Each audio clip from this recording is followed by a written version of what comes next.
Good day everyone! Tataka kayo, nasa labas tayo ngayon, ano? Actually, we are on our way to Kaibiyang Tunnel! Woo! Nagtataka kayo, nakapag-ride tayo ngayon. Well, ito ang story niyan. Ikikwento ko sa inyo ngayon dito sa ride na to. Kaya, makinig kayo mabuti. Tungkol to dito sa Aerox natin kung ano nangyari.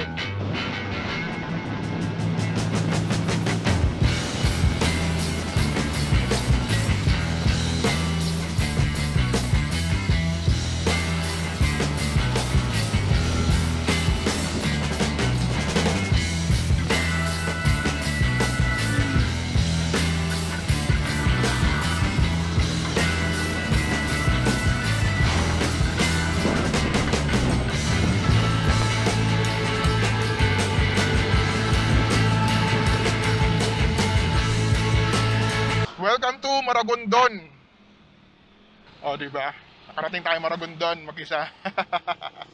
Minsan, ano rin masarap din yung bumabiyahe mag-isa. Medyo masakit na siya sa likod, hindi na ako sanay mag-long ride. Okay, umpisa na natin yung kwento. So, ito talaga yung nangyari dito kay Aerox. Kaya, nag-break-in tayo ngayon. Una sa lahat, way back, around June, July, nag-hard starting kami. Ayaw mag-start ng one click, ayaw magtuloy ng andar. Minsan naaabutan habang hinahatid ko yung anak ko, namamatay yung makina on the fly. Sabi namin baka battery, kaya palit kami ng battery. Sabi naman nung mekaniko, okay lang naman daw na nagpalit na rin kasi mas mainam nang magpalit ka ng battery ngayon kaysa maabutan ka sa daan na hindi ka na talaga makapag-start.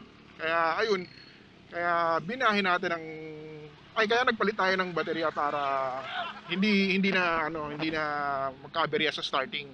Alright, turn right na tayo. Ayun Kaibiyang Tunnel. Grabe, ang lamig. Alas 8 na pero ang lamig dito. Takas na natin. Mas lumamig pa lalo.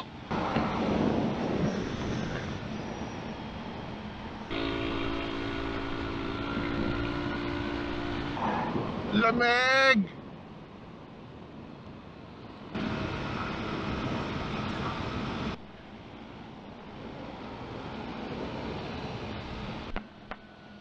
Lalim! Lula ako.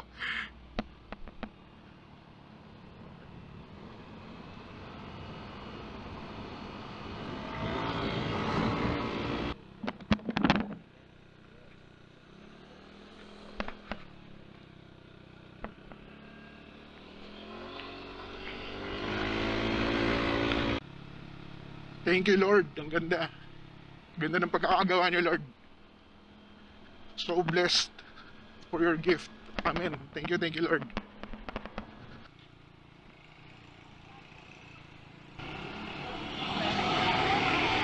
Thank you, Lord. We're here. Thank you.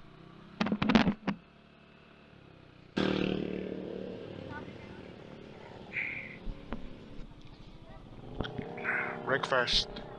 Time for breakfast. A few moments later. Breakfast lang tayo sandali dito.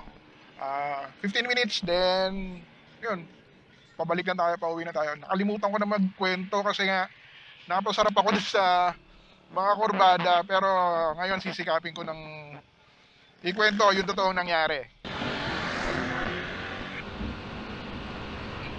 Eto, ikikwento ko na nga. Di palit kami ng battery, tapos after nun, umokay naman, then lumalabas error 12. So dinala ko na sa kasa, ganun. Tapos sabi doon, wala namang problema yan, wala namang ngat-ngat yung wirings, walang putol, walang sunog, walang kahit ano, normal yan. So sabi sa akin sa kasa, posibleng ang nangyari, palitin na talaga yung stator. Hindi na ako magtataka kasi 2017 pa to. Kung meron mang palitan, kung meron mang kailangan palitan, and sadly, yung stator nga. So naghanap ako ng stator, it's around 8,000 ata. Kaya, ayun, pinasalpa ko na yung bagong stator assembly. Hindi daw kasi nakakabili ng parang parte lang nung stator na yun. Kaya pinakabit ko na buong stator assembly. And after ko kinabit yung stator assembly, hindi naman na nag-error 12. Ang naging problema naman, nawala ng hatak. Hindi namin alam kung bakit. Tapos, parang alam yun, naka-full throttle ka na. Naka-full throttle ka na. Tapos, ang takbo mo na dapat nasa mga, nasa mga 60-70 na. Hindi umaangat. Talagang 20 lang. Puro galit lang yung makina. Walang nangyayaring matino. Kumbaga, talagang hindi siya nagpo-proceed. So, yun na nga yung time na nagdesisyon na akong ipatingin na yung Aerox. Kasi nga, hindi ko talaga alam kung anong problema. Tapos, dinala ko dun sa Motocup Manila. Swerte yun, nakilala ko sila. Talagang kadalasan ginagawa nila mga Aerox tsaka Click. So, dun pa lang, nung nakita ko pa lang yun, pinagkatiwalaan ko na sila. And napakaswerte, ang babait nila. Ano sila, sobrang attentive sila, interviewin ka talaga nila kung ano nangyari, anong mga binilagay mo, anong ginawa mo, talagang kukunin nila yung history. Tapos hindi nila basta-basta binaklas yung makina, inisa-isa nila yung piyesa-piyesa, bakit nagkakaganon. Meron silang isa pang Aerox, nilipat nila yung mga stock parts para lang makita kung anong may sira, baka masira yung specific item, di ba, comparing dun sa stock na maayos, pero walang nangyari. So dumating yung time na, boss, mukhang loose compression, sabi yang ganon. Kailangan natin i-check yung makina. Ibababa daw. So sabi ko, sige, walang problema. Kung wala na tayo magagawa kasi na-compare na nga lahat eh. Then habang binabaklas yung makina, iniwan ko sa kanila eh. Tinawagan, minessage nila ako. Boss, kailangan mong sumilip dito, sabi nga nun. Di punta ako doon.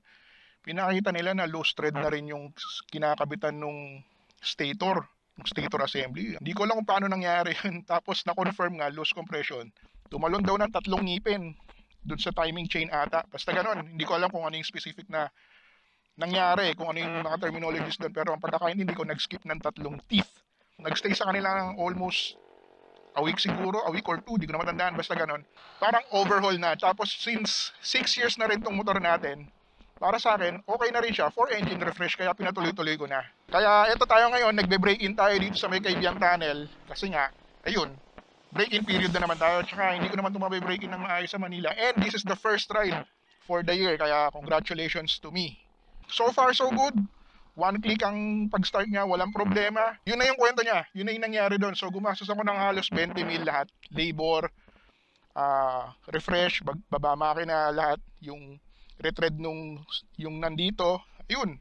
So siguro 20-25,000 lahat-lahat. Time to go. Yun ang hindi maganda rito eh, walang signal eh. Pero it's time to go. Thank you, Kaibiang. Thank you, Lord, for the blessings ng 2023. And welcome na welcome po ang hamon ng 2024 para sa atin. And sana ganun din sa inyo, mga Paps.